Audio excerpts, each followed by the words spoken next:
कोण होती फुलनदेवी? स्त्रीच्या अस्मितेची जाणीव होती. स्त्रीच्या रौद्ररूपाची रूपरेषा होती.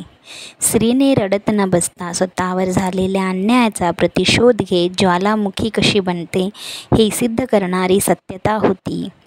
स्त्रीच्या अनगिनत दुःखाची व्यथेला मोडणारी रणरागिणी होती. स्त्रीच्या विरुद्ध उठणाऱ्या अन्यायाच्या आवाजाची डरकाळी होती. स्त्रीच्या वेशातील लढवय्या होती. स्वतःवर झालेल्या अन्यायाचा स्वतः निकाल लावून निर्णय देणारी खरी न्यायाधीश होती.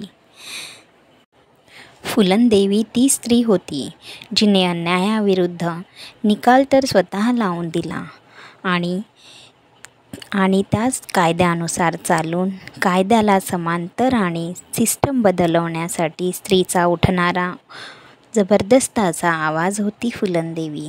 सलाम तिच्या निर्भीडतेला, सलाम तिच्या कर्तृत्वाला.